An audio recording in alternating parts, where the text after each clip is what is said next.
Hello. So a couple things. On my Zoom, I don't really know how to add more classes to this link.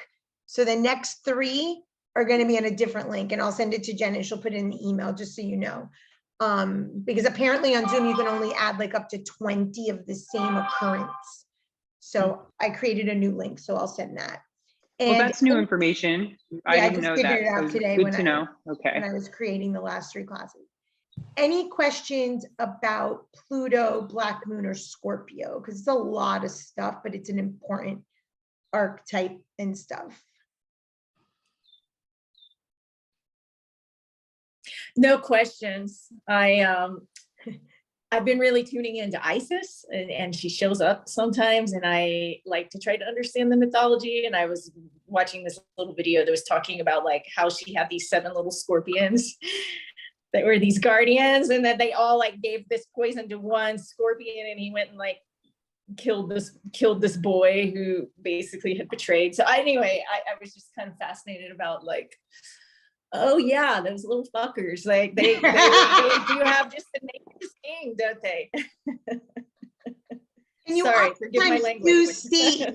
You do see the feminine portrayed both aspects, like Isis, right? So she loses Osiris. She tries to put another baby in the fire. The mother walks in, freaks out because she's like, what are you doing? She had posed as a nanny because she wanted to make another child divine. Like you see these archetypes intertwined when we're talking about caregiver, feminine, dark feminine, divine feminine. It's not this black white. You know, Kali is very much a dark feminine. But it's interesting that you bring that up because you do see this woven. So in psychodynamic theory, Melanie Klein, and I do have her book, speaks about the good mother and the bad mother, and the good breast and the bad breast. And the mother gives the breast, so the baby's like, oh, she's good when she's feeding me, and she's the bad mother when she takes me off the breast. So that's why that archetype is difficult, because it's so intertwined. You know, it's a similarity with the Aphrodite. I was teaching a class the other day. I had made a really good visual. But it's like you can't be mother without the woman, right? Because you need the sexual act. So that's why those archetypes are so whack in our psyche, because they're just very gray area.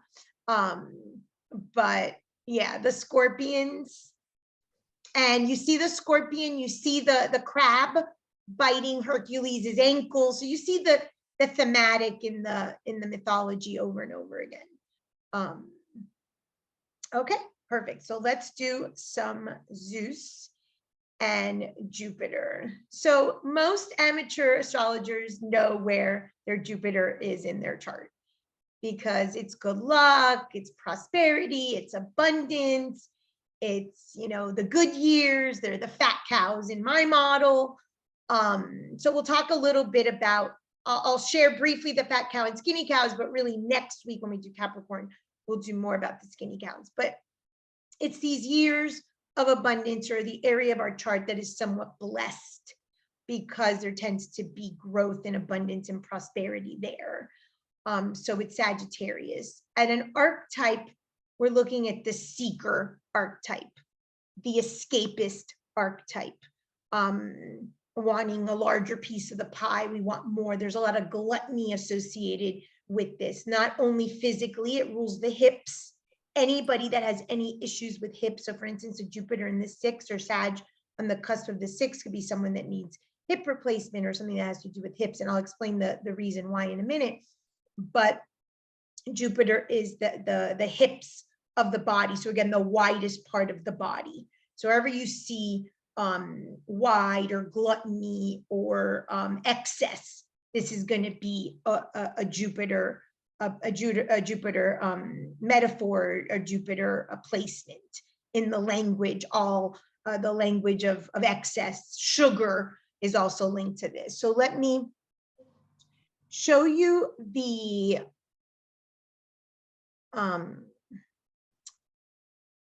archetype map, and it's next to Venus, and there is a relationship there, so it's important to discuss.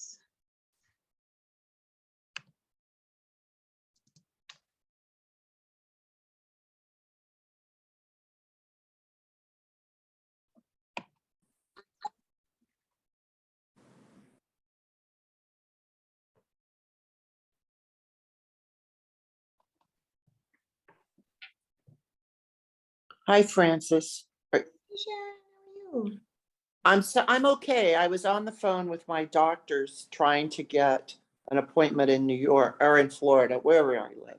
But I got it, so all is good now. how are you? Good. So We're I'm just sorry I'm late. starting. So we're Okay. doing Sagittarius, aka Jupiter, the planet that rules, and it's here. So this archetype, first of all, the planet goes around every 12 years. So Jupiter cycles have build up, and every 12 years when these cycles happen in your life, and we'll do more of that obviously in the transits class, but 12 is the age. So let me point out several things. You see things like 12 archetypes, 12 gods, Olympian gods, 12 disciples. 12 is a thematic that you see over and over and over, and in mythology and spirituality and so forth. And so the number 12 is associated with a completion, and it has a lot to do with Jupiter. When you have a full cycle of Jupiter, it's like you're completing a certain cycle. If you've watched lectures or you know stuff about the Fibonacci spiral, which is the spiral we find like in nature, that number, that phi number, that Fibonacci spiral we see in nature, it looks almost like a spiral staircase, and it rules our spiritual growth. So one of the lessons of where we have Sagittarius on the cusp or Jupiter in our chart has to do with spiritual growth. So again, growth is the word. Okay, so there's many things we'll talk about today, but that's one of them. So this is at 12, 24, 36, 48. Those are going to be really key, awesome years. At 12 years old, what happens to the child is the child has been observing his or her parents for his lifetime. At 12 years old, you have an aha, whether you act on it or not, doesn't matter. And you're like, I can dethrone my parent in that area of their life. Something happens and you realize that you can dethrone, you can be more than your parent in that area of your life. So in your chart, that's an area where you are actually blessed to dethrone your parents, to do more than your parents, have more growth in that area. Okay, so that happens at 12. We usually don't get the opportunity until 24. 36, in my personal opinion, is probably the best age because it's with the nodes. 48, you know, my 48 to 52, and you start to see cycles of 12. So there's a story in the Bible where Jesus is 12 years old and he gets lost. He goes off to the temple and Mary is out looking with a search party and they find him at the temple. And she's like, "What, where are you? What are you doing?" And he's like, "I'm doing my father's work." And it's related to this cycle of Jupiter. That is your spiritual growth. That sign, that decanat, that house, that is where your spiritual growth is most, I don't really like the word, but let's say measured. So one of the thematics here is the law of polarity or the law of the pendulum, 0 to 100, 0 to 100. So these are what I call the fat cows.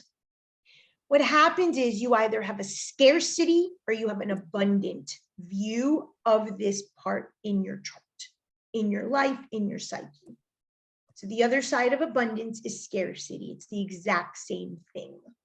So even though you might have someone with Jupiter in the second, for instance, you'd say, oh, you can make a lot of money. It could be a person that struggles financially.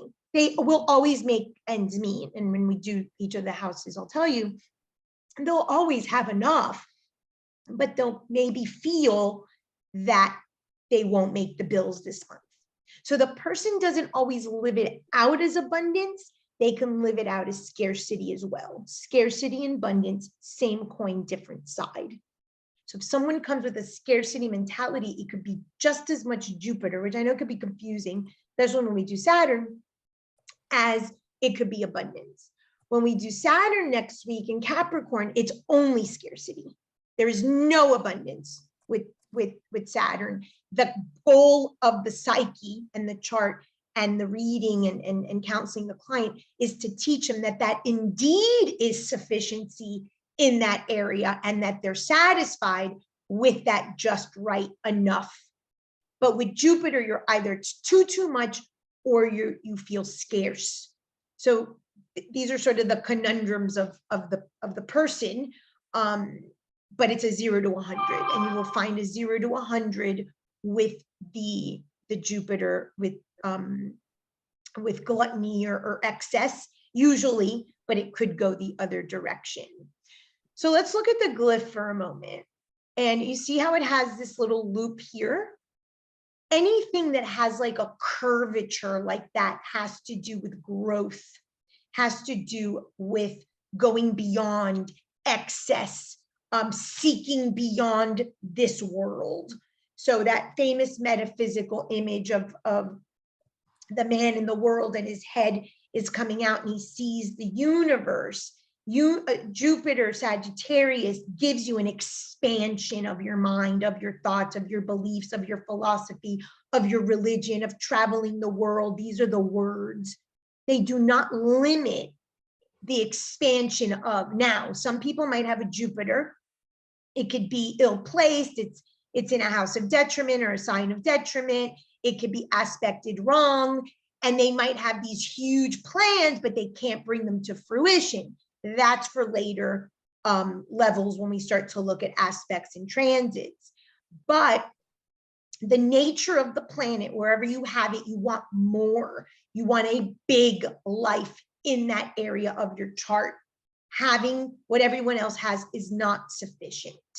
Okay, so anytime you see this sort of curvature, and so we see Fibonacci spiral, the phi number, growth, spiritual growth, anything that's augmenting, anything that's gluttonous, anything that's, like I said, the hips, anything that's more is related to this. So when you start hearing those words, look at the Jupiter by sign and house and you'll see it.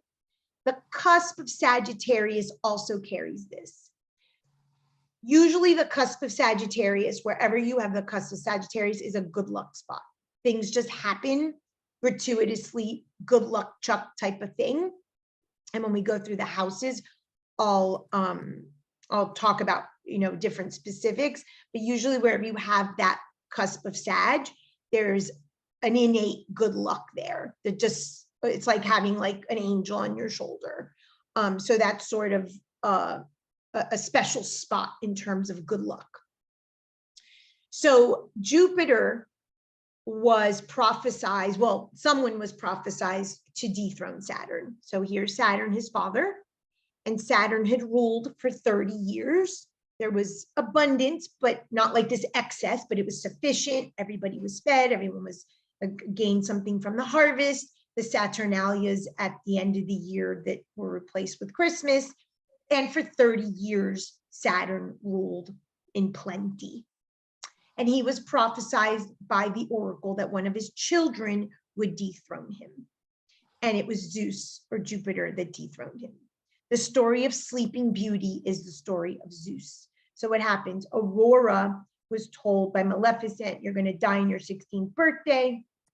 And they rush her off in to live with the 3 fairies. That's what happened to Zeus. Basically, Saturn's wife Rhea was really sick and tired of Saturn swallowing all of his children. Every time she birthed a baby, he swallowed. There's a very, very famous picture of Goya, the Spanish artist, where Saturn's swallowing, eating his children, or one child. So what she did was she took Zeus, she wrapped him, swaddled a rock, and gave the rock to Saturn. Saturn swallowed it, and she ushered Zeus off to Crete. So Crete in Greece is a very, very blessed land. There's a lot of beauty and there's a lot of historical significance because that's where Zeus grew up. And at 12, Zeus came and he dethroned Saturn and he won. Wherever you have Zeus or Jupiter in your chart, you have a fear of being dethroned, hence the excess, hence doing it better. So there's a dichotomy here. This is where you can dethrone your parent, specifically your father, and it's also where you're afraid of being dethroned. So you'll see Jupiter in the 5th, although you would think that it's abundance of children, which could be. It's usually people that don't want, because they're afraid that the myth will live out, that they're going to be dethroned by their children. So you have to see both sides of the story. Zeus is also a womanizer, a shapeshifter, a glutton, a whore. He will sleep with anything, man, woman, animal. So that, especially in certain houses like the 7th, there is a tendency to have that capacity. To marry a cheater does not mean that you won't have a happy marriage. That's not the antithesis, but the person tends to look the other way. They know that their spouse is, like we hear, oh, you're a Sag, you don't get a relationship with a Sag, that kind of stuff.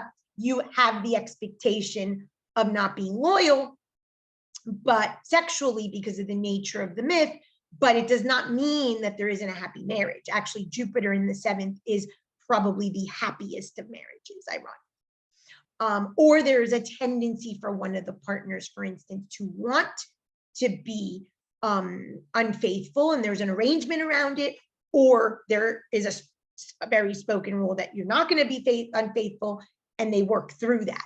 But these themes are there. So he would shapeshift. He loved to be on Earth. Zeus loved to be on Earth. And so it's a part of us that has to do with material, sexual, wealth, things, money, sex, food, sugar. And his sister here is Venus. Together, if you see this in a chart, especially conjunct Jupiter, Venus, these people will have probably diabetes if it's in the 6th, maybe obesity, hip issues, if there's health stuff. There's a sugar addiction, there's an overspending. So when Venus and Jupiter are together, it's excess of sex, of food, of sugar, of things, of money, of travel, of everything. So you start to see the combinations that we'll cover in level 2 with this chart. So this is the irony, is that this is the version of God that we have in our chart. I told you this a couple of weeks back. The word Jupiter comes from Jupiter, and Dieu is Dios. Dios is Spanish in God, for God in Spanish. So this is the God that we think of when we think of the throne in the sky, the bearded man. It comes from Zeus. It comes from Jupiter. So if Jupiter, or Zeus, loves to be with humans, and Venus, or Aphrodite, is desires as much as divinity, you start to realize that this concept of spirit and matter being separate cannot exist. The spiritual is the material is the spiritual. And every philosophy will bring those two together. There is not a distinction, and the transcendent, again, is not out of the body, but rather in the body. And all of our earthly law of correspondence, whatever's happening inside or externally, is a response to what's happening inside. So we see this again with both of these.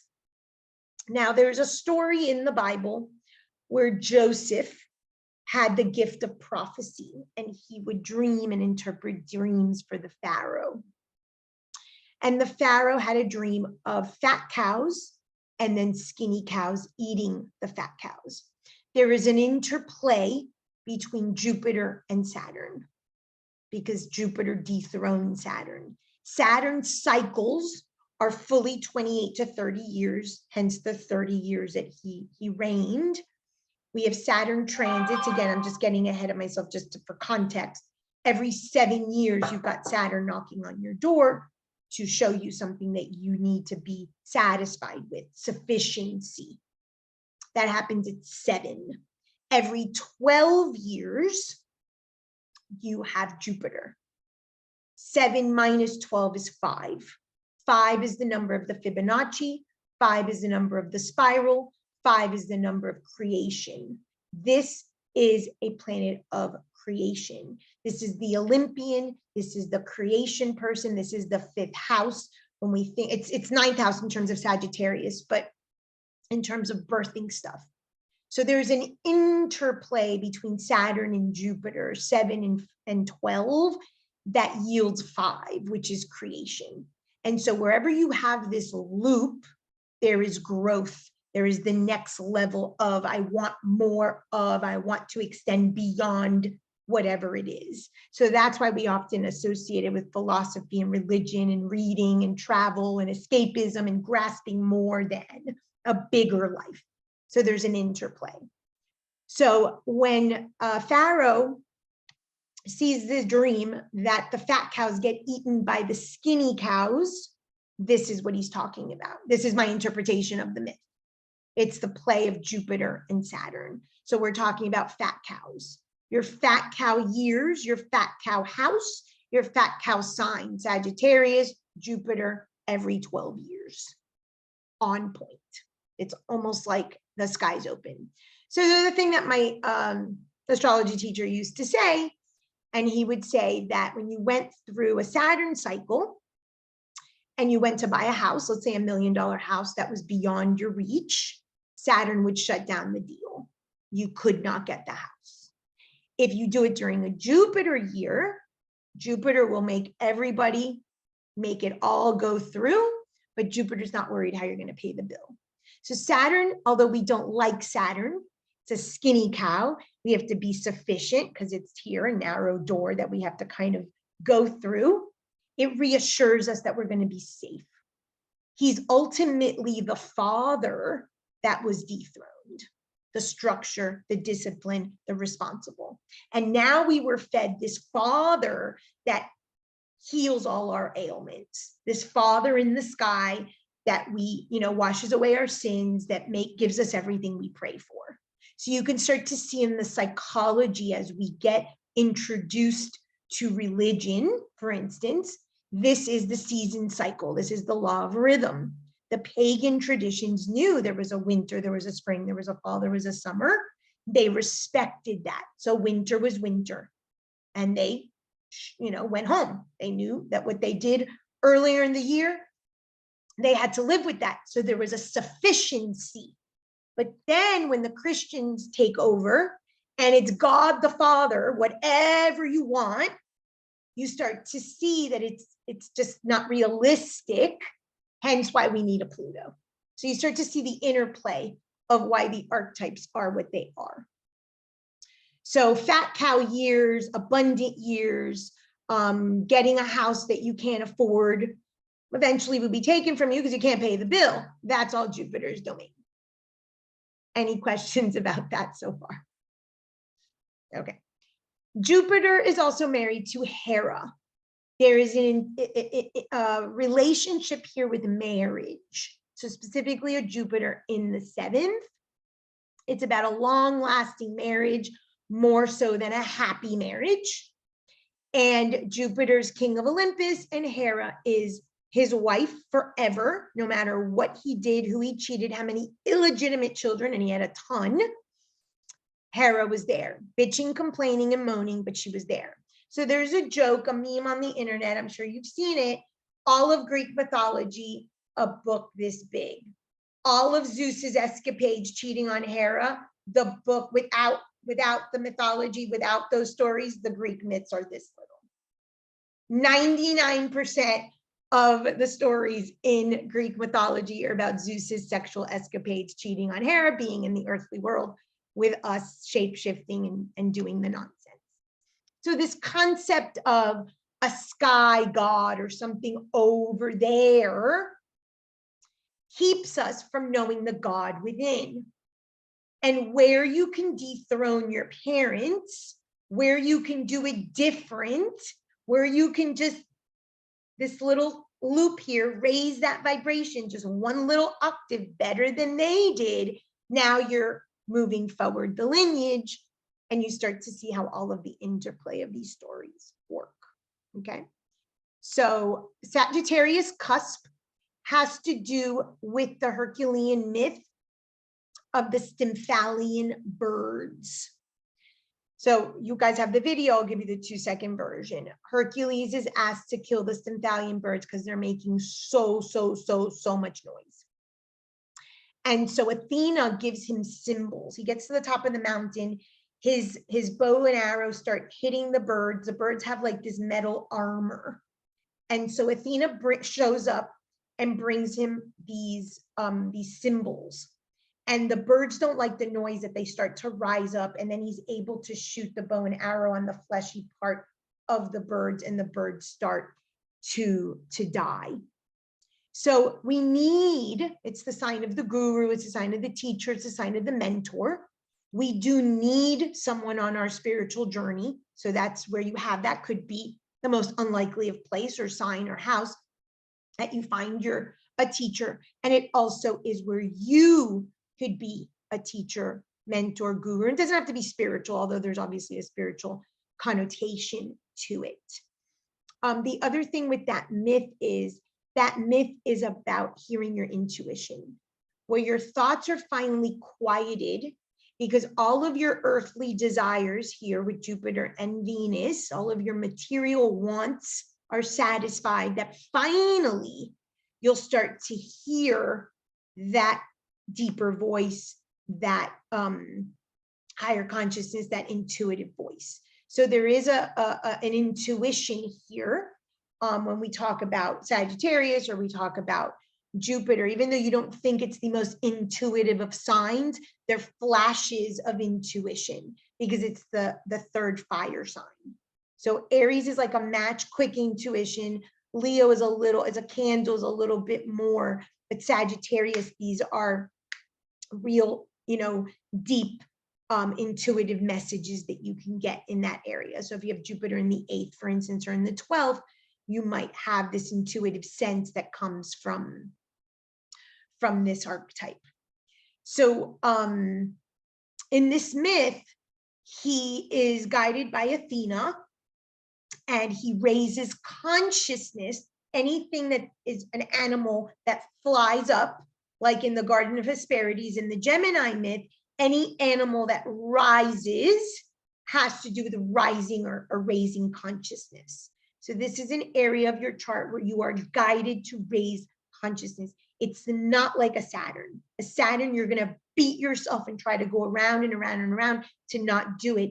Here, this is going to be an easier flow for you, and your 12-year cycles are going to constantly guide you. I would highly, highly recommend to people that they take inventory of what happened at 12, link it to what happened at 24.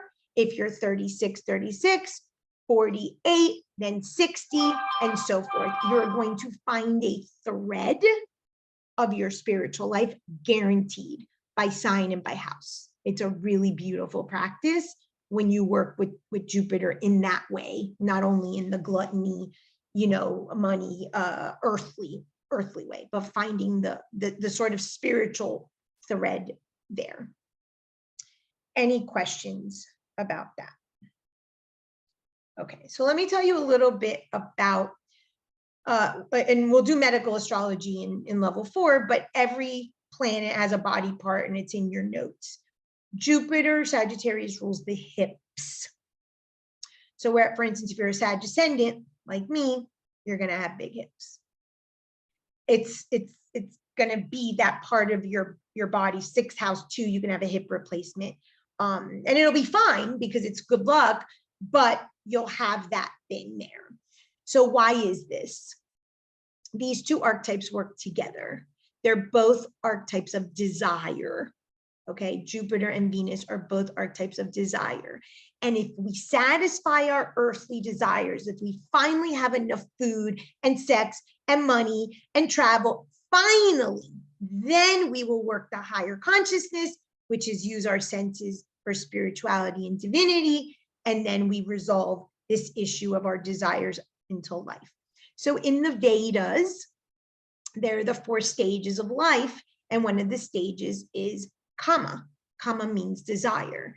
And in the Vedic tradition, they're like work, have your money, have your sexual partners do your thing because they understand this concept. Then the last stage of life, which is moksha, seeking liberation. Once you've satisfied that, now you can check yourself into the ashram and work on your soul and your divinity.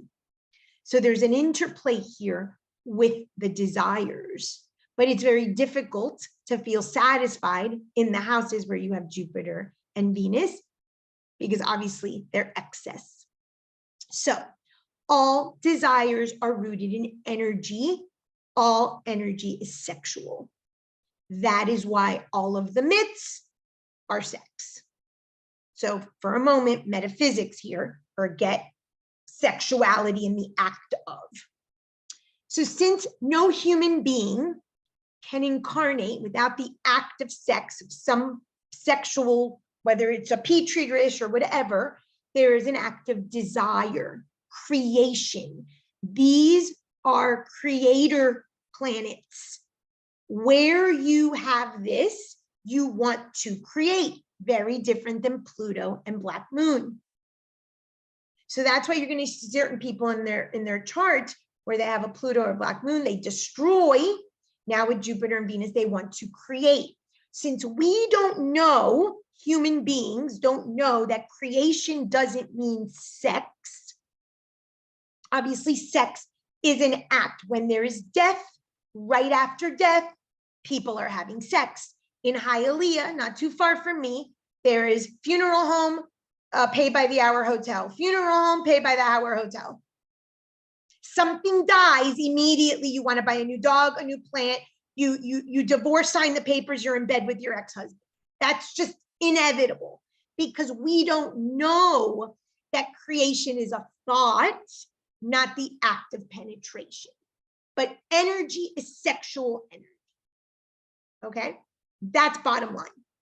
So sexual energy being all energy, sexual energy simply means desire. It has nothing to do with the act. And where do we meet in our genitals? At our hips. So when your parents conceive you, and you guys all know my theories, you hold a secret where you feel special. Jupiter, the special child, ushered to Crete, he's going to dethrone his dad. You are going to do all of that, and you store that in your hips. You store that secret in your Jupiter, and you store that on your Sagittarian cusp. So it's not about sexuality, it's about desire. And without desire, there is no creation. Without creation, there is no feminine. Without creation and femininity, there is none of this. Without any of this, we cease to exist because there's not some man in the sky. So all of these things have been intertwined. And now you see why the Virgin Mary, you start to understand more about the Christianity that replaced paganism. It's not about the sexual act or the virginity. Another thing that the pagans did specifically with the feminine, men did it too, but mainly the feminine, to introduce this was what's called the Eros Gamos. We talked about that in the Libra class, the mystical marriage. If you don't marry your desires, your animal nature, your lower nature with your God nature, then you're not whole. Again, why Jupiter and Venus relationship are very, very, very important. So these two planets from a metaphysical and archetypal place, despite fun and sugar and sex and great and money and travel, they have to do with your spiritual growth and learning to manage that level of desire so that the divine role, the higher consciousness role of the archetype comes in. In the myth of the Stymphalian birds, Athena shows up. Athena represents there the teacher. So again, you see this again, wherever you have Jupiter, specifically whatever you have in the ninth, that's the type of teacher, that's the type of guru. Where you have Jupiter in your chart, that's why I said unlikely places. It may not be a spiritual thing, it might be something at work. Or your partner is like your teacher, and he or she teaches you to be a better person, or learns to teach you self-acceptance, or that you're sufficient, or whatever the lesson is. So we have to think outside of the box in astrology, the way we do it at HTC. And that's why I share this. You could see that's a much more than, oh, it's the good spot of my chart. That's where I'm going to have money or abundance. Any questions? The other thing that the myth of Athena speaks about is the unified consciousness. The birds with the armor, low-level consciousness, when he shoots them in the flesh and they rise above, and she brings the symbols. Symbols are metaphors. The word symboli in Greek means cup. Something you're going to see repeated in mythology is the concept of a chalice or a cup. Venus is a chalice. Your body is the chalice. The cup is your body. The temple is the body. Has nothing to do with something outside of the body. So that's another reason why that myth, she brings him symbols. She brings him the earthly to unify with the spiritual so that he could be whole or divine in the body. We see this repeated. So it's a space, again, where you can dethrone your parents and you can do more so, and you can have spiritual growth in that sector. Spiritual growth, again, isn't spiritual, it's material in nature. Any questions about that? Okay. Fascinating, Francis. I know. I know. It's crazy. It's really crazy. So here are the pairs, and then you start to see how they relate, right? Like Jupiter to Saturn, this is the fat cow, skinny cow. So there's a reason that the planets are in the order they're in of speed, which is what this is, with the exception of Chiron Black Moon. That's why I created the model this way. But at the end of the day, it has to come right back to here. And the teenager is a metaphor for breath.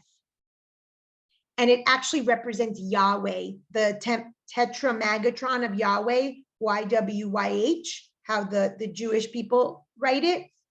Yahweh actually means breath. When the Bible, and it talks about the word, it's about the breath. Everything to do with the breath, anything to do with the lungs, anything to do with a pause, anything that is allowing the spirit and the matter to unite. Viktor Frankl has a beautiful quote where he says, God lives between the stimulus and the response.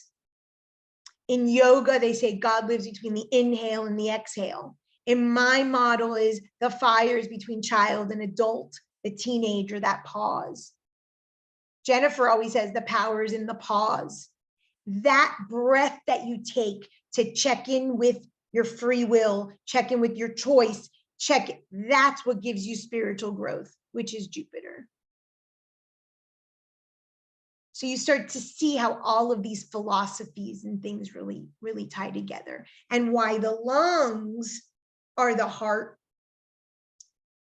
So it's a lot of metaphysics for right now, but it starts to just unravel everything of every religion, of every tradition. It's fascinating. So this is your fat cow. So let's see whose fat cow is where. So let's talk about Jupiter in the houses and the signs. So let's start with the signs. This is a really good opportunity for you to get your I statements. I am, I have, I think, I feel. Okay. Nicole, is yours Cancer? Is your Jupiter Cancer? You're on mute. Yes, my Jupiter is in Cancer in the 10th, and it may be conjunct where it's really close to Mercury. Oh, okay. So anything that Jupiter touches is going to make that part of you bigger. So Jennifer and I have a mutual friend, and we were at a barbecue. I guess it was maybe a year ago. We were at Susan and Doug's house, and I was doing the charts for their kids. And I look at the kid, he's got Jupiter next to the sun. I think he's a Sag in his third, if I remember correctly. And I look at him and I said, wow, I said, wherever you walk, just you know, the flowers bloom. I'm like, you really are lucky. And the father turns, he's like, we call him good luck Chuck, because Jupiter next to the sun, Jupiter conjunct the sun, those people just feel like they have like the sun on top of them and walking with like sunshine on them. And they step like Buddha in the shit, and the freaking, you know, lotus flower comes out. So whatever Jupiter is conjunct, is touching within an orb is how many degrees? So within 10 degrees of sun or moon, or 5 degrees of any other planet. So if it's touching that, that's going to augment that teacher capacity, that public relations, that sales, that merchant, all of that Mercury archetype. And Jupiter and Mercury were actually in mythology. This is where mythology starts to help, and we'll do more of that in aspects, is that Jupiter and Mercury were father and son. And that's in one of the parents' houses. So there, that could be that you go into a family business, for instance. There's many ways to do that, but you start to see why the story plays out when you know the relationship between the characters in mythology. So if it touches anything in your chart, it's going to augment that. Okay. Yeah. Now remember, 2 degrees away. okay. So yeah. So this is an opportunity to go to your I statements and find your Jupiter. And that's I am, I think, I feel, you know, and it's going to be that you're going to want more of that I statement. Okay. So Jupiter in Aries, I want more of me. I want more selfish. I want more confidence. I want more fire. I want more trailblazing. I. So it's a selfish placement, and it's very self-centered. The fire signs in particular for Sagittarius, for Jupiter, are very optimistic and overly optimistic. So if you have a Jupiter in a fire, it's going to give you more courage, to the point where courage can become fearlessness, which is dangerous because it's the opposite of fear. It's not healthy. It's not a balance. There's no balance in this placement. So where you have this isn't balance. Just that's why I said the law of polarity. You want more abundant, which is also the same as scarce. So if you get to the point that I'm so overly optimistic, you know, with the fire signs in particular, the earth elements of Jupiter are going to be material based. You can look at someone's chart, and if they have Jupiter in an earth sign, money is their wealth, money is the name of their game. Do not let them tell you otherwise. You tell them that's a lie. That nonsense. Air, intellect, relationship, socialization, freedom. It's a form of freedom. They want more of the freedom. So whether they think more, or they create more chaos with the Gemini and the Aquarius, or they want more sex or sexual relationship, or relationship of a spouse, for instance, with Libra, they want more of that relationship because that's what equals freedom to them with the air. And water is feeling and faith. More feels, more faith, more control, which is faith in themselves, not in this external God. So that's what you look at with the elements. And then of course you'll look at the placement in the chart. So the Taurus is materialistic. I want more of having. So it could be having, it could be laziness, it could be food. With a Taurus specifically, you want to look at the relationship with Venus, because that'll tell you if they're going to have some health issues, because the body and the skin is Taurus. So the Taurus tend to struggle with overweight or a bulky body. It's a very different Venus than a Libra Venus, which is more svelte, more curvy. They're more bullish. So if now you have a Venus, Jupiter, and Taurus combo with something in the first house that's already very bulky, you can see that the body could be affected, and they can have, and they're hoarders by nature, so they can have the gluttony issue there. Gemini, more of knowing, very witty, very cheerful, but it could be more escapism too, because they don't want to be tied down. Cancer, more attachment, more sentimentality. For some reason, Jupiters and Cancers tend to start really seeing their growth later on in life, post 40. So I don't know if you've identified that with you. More feeling. Now, you have a black moon next to your sun. You're in charge. Your Venus is in Leo. It's all about me. Oh, hells, I'm going to be all feels, Francis. So it's the 0 to the 100. So it's finding that, that midpoint. That's why it's important that we look at the chart holistically. That's why we can't say, oh, Jupiter in Cancer in the 10th. Oh my God, she's going to be a movie star. Yeah, you could totally be on TV. You could totally set up shop and be on TV and make a ton of money. But we look at the whole thing. And so if we're talking about the feeling nature or wanting people to be all grabby and stuff around you, you're like, ew, get away. I have to be in recluse because of my black moon. Hells if I want to be a TV star because I want my privacy. So you keep your feels to yourself. So you start to see why a person doesn't live out a certain aspect, even though on paper it should be this. That's why we don't piecemeal a chart. Leo, attention. Usually a Leo Jupiter is an athlete, an Olympian. I think, Jennifer, it was, who was that woman that had me on her podcast like 4 times? Taverley. I think Taverley had Jupiter and Leo in the 5th. So in the 5th, and well, she does have kids, but and she was I want to say maybe Olympian bound for some synchronistic swimming or something. But there's a athletic ability. There's a big ego. Of course, the optimism is still there, but now we're looking at an Olympian placement. A Jupiter in Leo and a Jupiter in Sag is an Olympian placement. There's an Olympian of some sort. It could be in whatever it is that they have the house. And of course, if they're poorly aspected, then that can reduce the likelihood. But that's an energy that is like a torch on top of a torch, especially in Sag.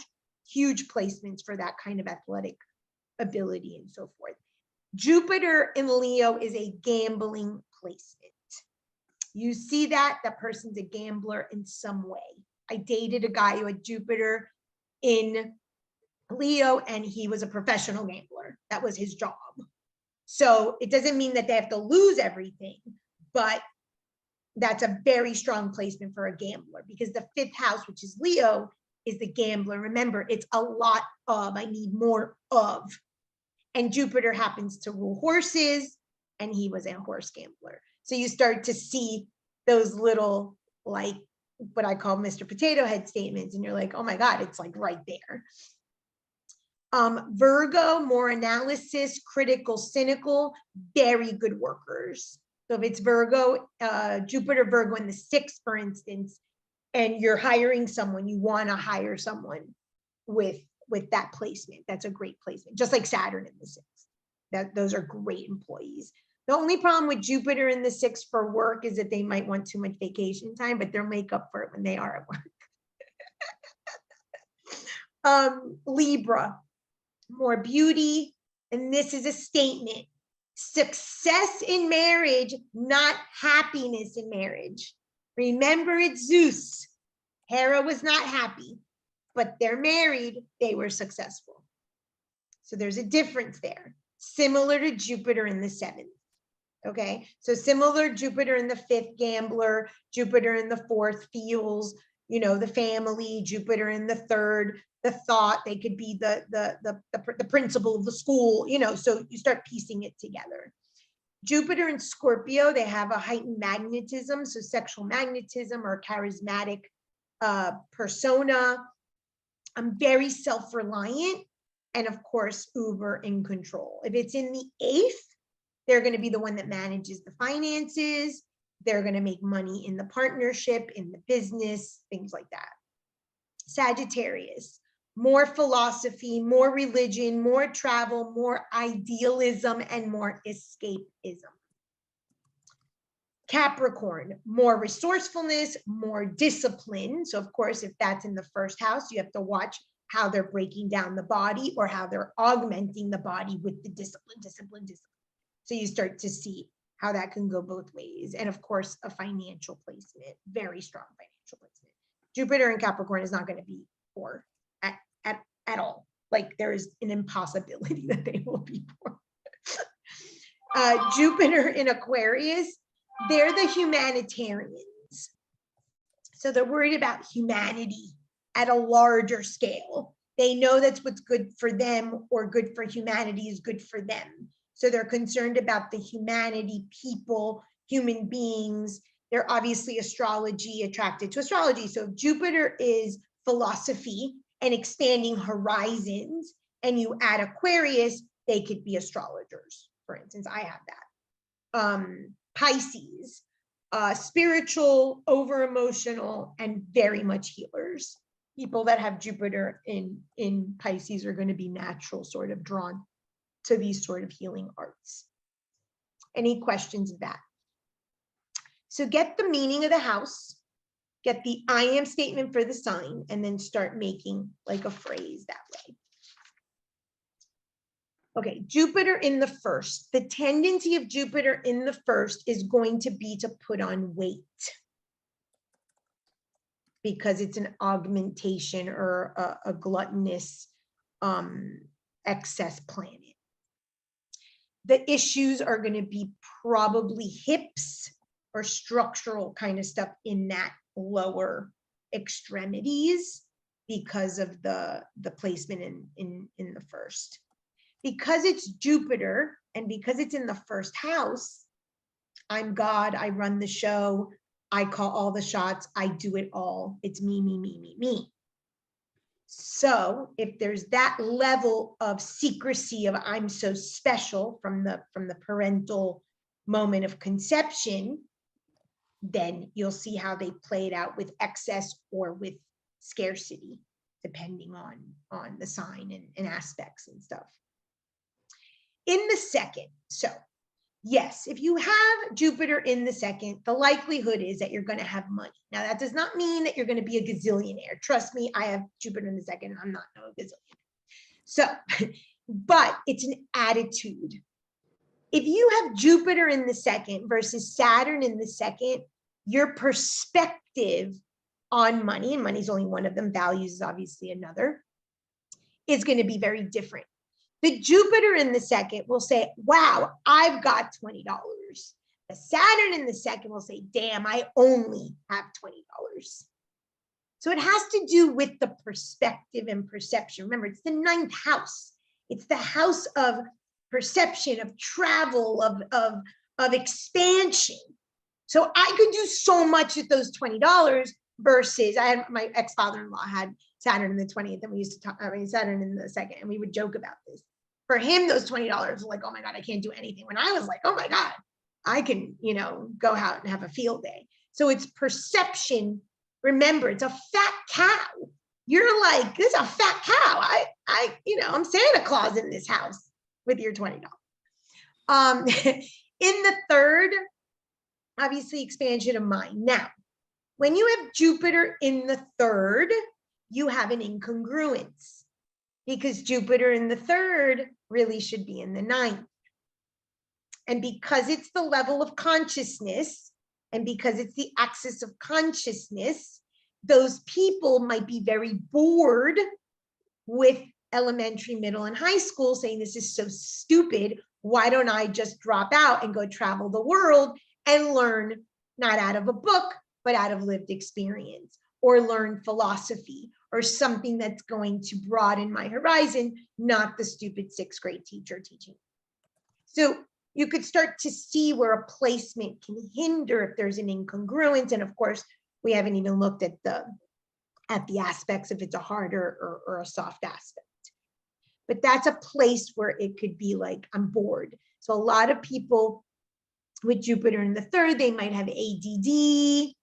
They might just be like, bored by school and they're not interested in school. And you would say, but they have a Jupiter in the third, they should do well in school. And they can do well in school by cheating and lying and paying off their, having their girlfriend do it for them because they're smarter than the system of of K through 12. So you have to think of that shape shift sneak of Jupiter in certain places. And that's a place where that can happen. That person can be philosophically at one of these schools, one of these, boarding schools or these places where they bring a lot of philosophy to the school and their leaders of the school. But there's many ways that it can play out. Remember, it's not just one way. Jupiter in the fourth. Jupiter in the fourth is an interesting placement. And Nicole, you have a Virgo ascendant, right?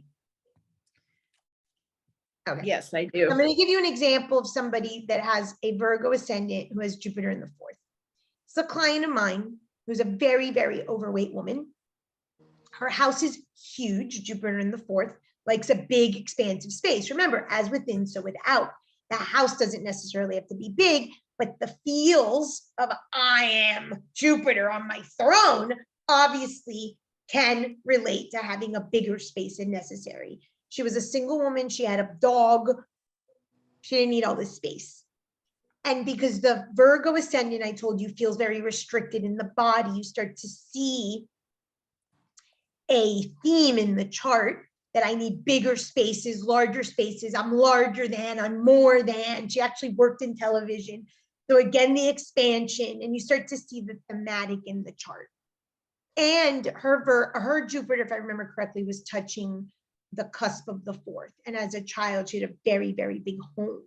So you start to find thematic. So maybe that restriction in the body of being here, in your case, with the Jupiter in the 10th, you make your where's your professional office? It's nature. I mean, you're in nature all the time, right? Like you basically work in nature. So you start to see how a restriction over here, Jupiter is an outlet for the expansion. So you could look at the relationship, for instance, of a Virgo or Chiron and how the person lives it out with Sagittarius. And yeah. I work with expanded states of consciousness. And expanded states of consciousness. These are the words I use. Right. Like, so then you start to see why those two houses start to work together, right? And in its first house, in the sense of you're giving something medicinal in a body. So these things aren't accidental. The psyche is calculating how to live out these things, and you start to see, and it's not an accident that Chiron is a centaur, and you often see Chiron with the centaur with the bow and arrow, and you often see Sagittarius represented as Chiron the centaur, because there's a relationship of, if here's where I feel limited in a wound, then Jupiter helps me to expand in another area of my life. So that's when we start to see relationships between signs and planets and archetypes and things. Where was I? 4, 5. Okay. Jupiter in the fifth, it's an interesting place. Just because you have Jupiter in the fifth does not mean you're not going to have children at all. But because the fear is being dethroned by, there's a big thing. Now you have it in Cancer, you might have a tendency to the feels, and then you want to have your children.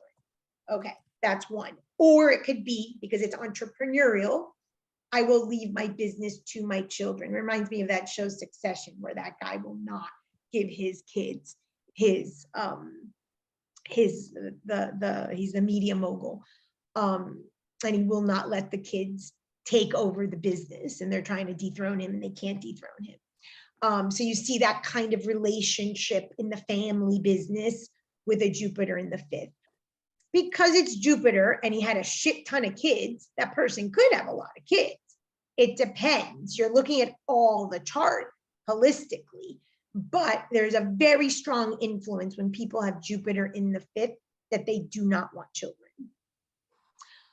Jupiter in the fifth, again, gambling, very creative. These are people that their children are their creations, art, their music, their books. So Jupiter in the fifth, I think my astrology teacher, he didn't have any children. He had adopted all the indigenous in his town. I think he has Jupiter in the fifth. And he's written a gazillion books. So his children were the adopted children of the town and his creations. So remember, it's energy that's sexual, that's desire is his birth. It's creative energy, it's living. It doesn't have to be a person. So that's another reason why oftentimes the artist or the athlete is found in the fifth with Jupiter, and they may not have children, physical humans, but they have other things, other creations. In the sixth, so Jupiter in the sixth, you can of course be blessed with very, very good health. hips could be an issue. Now, I'm giving generalities. Obviously, we're at level 1. There's so much more stuff. But a transit might activate the Jupiter in the 6th, and that person all of a sudden gets a diabetes. The Jupiter can be activated by Pluto or something, and all of a sudden they, shatter, or even Saturn that shatters structure, and now they need a hip replacement. Okay. Or it could be part of their growth is that, and I've had this, I have a client who, the last time I spoke, it was a few times back that I spoke to her, she was having her hips replaced. And I said, you're trying to change the core of who you are, both mom and dad, when really it's spiritual work that you have to do. And so she did the one hip and didn't do the second hip because she started doing the shadow work. So it's to get you, and sometimes illness is the only way that we got on a spiritual path. So that's why people will be like, but how if she has Jupiter in the 6th? Well, because it's spiritual growth. And if that's the outlet, if that's the way that you need to learn the lesson, well, then you're going to learn it through the body in that particular body part. But they tend to be blessed with very good health. They tend to be bigger people, just like with the first, in terms of structure, hips, or just putting on weight, because of a tendency to the sweets and things like that. Work. Jupiter in the 6th, the person will always have work, always have work. The thing is that they're not going to want to have work, but they'll have work. Jupiter in the 7th, we talked about. So Jupiter in the 7th is you tend, and the same thing if you have Sagittarius on the descendant, there tends to be which means if you have a Gemini ascendant, it tends to be a cheater, someone who's not loyal, someone who's a lot of fun, a partier. So not many years ago, maybe 2 years ago, I was doing a create your man ceremony with a client. And I asked questions about like what qualities you want in the person. And she's like, oh, I want to travel, and I want him to be fun, and I want him to be a dancer, and I want him to be loyal. And I go, can't have it. She's like, why? I said, because those are fire qualities. The dancing and the travel and all that fun stuff is fire. And fire isn't loyal when it comes to a Sagittarius, to the energy. So it's not that fire isn't loyal as an element, but the characteristic in our psyche, it's not. I've got to go hop around and try. That's why we say, man your fires, man your fires, man your fires. Because when you're worried about you, then you'll make good choices in your free will and your values. But if you're escaping or looking at the horizons, what everyone else is doing, having FOMO, well, then you're not loyal to you and to where you are and to your roots and to your stuff. So that's why the meaning, besides Zeus being a whore. Now, I have a client, I don't know, they're in their 70s. They've been together forever. She knew, she turned the other cheek, or the other eye. She didn't care. They're fine. You'll see that. Or one person in the relationship has a tendency in maybe previous relationships to cheat, and it's something that they've spoken about and they don't do it. So remember, it doesn't have to be the act of, but there is an attraction or a tendency. Jupiter in the 7th is probably the best placement for longevity of relationship, longevity of marriage. I know 2 or 3 people, very good marriages, long marriage. Remember, long, successful, not necessarily happy. So that's to be determined by the client and their life. I have someone that I know dearly who has this, and she's like, I recommend it because I have Saturn in my 7th, so it sucks. She's got Jupiter in her 7th, and I'm like, I want that. She's like, yeah, I recommend it. She's got a great relationship. So, what you're dealt. Jupiter in the 8th is a financial placement. Jupiter in the 8th, 99.999% of people that have Jupiter in the 8th will get an inheritance. So my 3 children have this, and it's surely not coming from me. So I always tell them, I'm like, I guess dad's leaving you something. But it's an inheritance placement. They're very good at managing money in terms of the business. Now, they might have a spending tendency too, because obviously Jupiter, with the gluttony. So it could go both ways, but there is at least, if not managing, attracting the money, bringing it in, being a viable source of income for their business partnership. Saturn in the 8th would be better for managing. In the 9th, this is the sign and the placement, Jupiter in the 9th, of the guru, religion, philosophy, long distance travel. traveling abroad. So I've said this to you before. In some schools, the 9th is considered the second marriage. If people have a Jupiter in the 9th, they may very oftentimes will marry someone from another country because they studied abroad and they met someone from another country and they got married. It doesn't have to be the second marriage, although it oftentimes is, but it can also be for the first marriage. So Jupiter in the 9th is kind of like a first marriage type of thing, but someone international. I was talking to someone the other day and he was telling me that his daughter did a study abroad, met a Chinese man. She moved to Japan to study English. They would go travel and visit each other, and then they just got married. So you start to see the Jupiter in the 9th archetype just in the storyline. A lot of travel, a lot of distance, a lot of studies, philosophy. This could be the sign of a priest. This could be the sign of someone who's drawn to really deep spiritual, philosophical, or metaphysical study too, because they want to travel, they want to be expanding their mind through philosophy, depends on the sign. In the 10th, achievement and ambition in excess. And in the 11th, Jupiter in the 11th is a very strong social life. It doesn't necessarily mean that the relationships are deep. Okay, remember the 7th house are friendships, really good friends, close friends, and marriage. The 11th is more about community. So they could spread themselves thin in groups. They can have a quantity of a lot of people that they go out and party with or belong to clubs, but it doesn't necessarily mean that they have roots. And Jupiter in the 12th. Jupiter in the 12th is a good luck placement. If you have Jupiter in the 12th, you have a guardian angel on your shoulder. It's like the stuff that will happen to someone and they don't get like scathed at all with Jupiter in the 12th is pretty fascinating. No matter the sign, obviously the sign and the aspects will speak to that individually, but the placement of Jupiter in the 12th is just someone who's good luck. They can avoid prison. They can avoid with major trauma, mental illness. I mean, they can avoid some real big things. They really have an angel on their shoulder. Let me just check my notes, make sure I covered it. Okay. Any questions?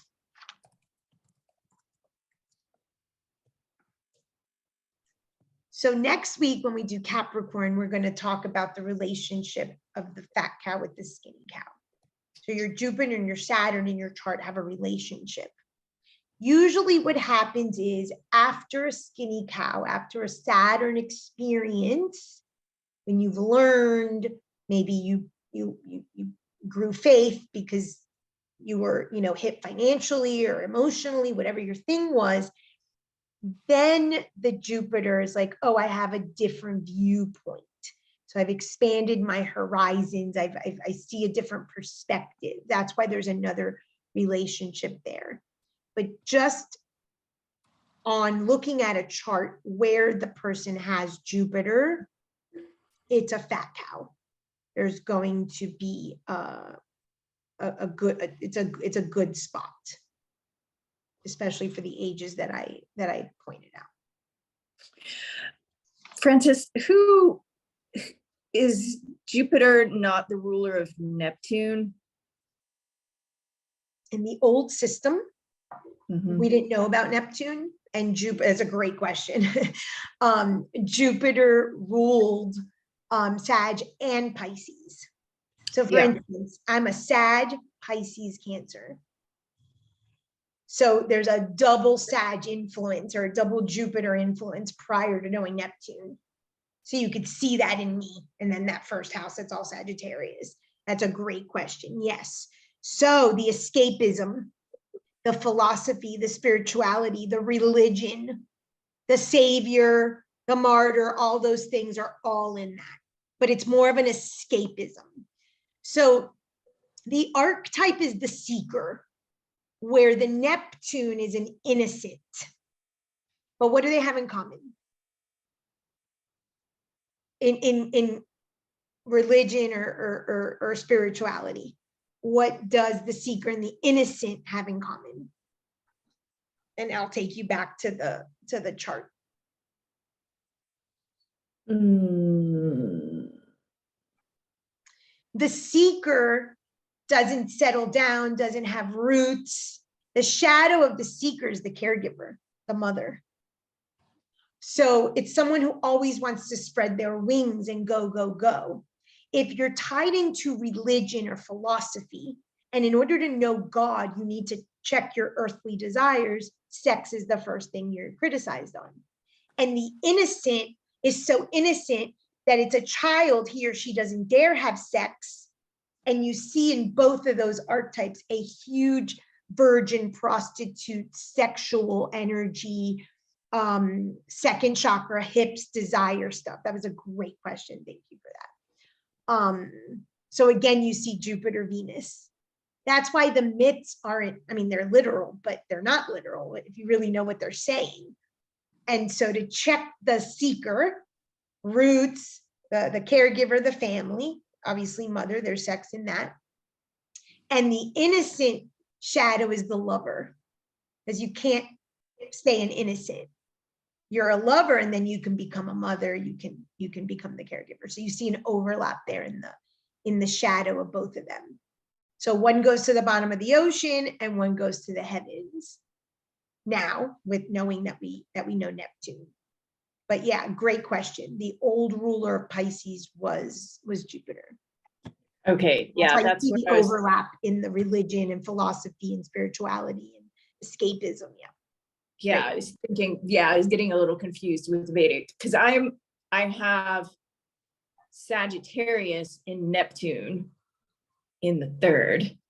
Neptune it's and Sagittarius. Yeah. So it's sort of that fire and water contrast, like yet again. Yeah, and then that's a generational. Because I have Neptune and Sag, so does Jen. That's a generational. Remember, it's 14 years. And Neptune is going to be 14 years in a sign. So around our people, we're all the yogis, we're all the people that are leaving the church, right? That's like part of like our thing. Everyone went to India in our group. So that's part of what that is. Now you have it in the third. So doing what you do spiritually, teaching spiritually. I don't know if you were ADD in school or in La La. I was identified actually as a gifted kid, and I went to special classes and special. all of these things. Yeah, right?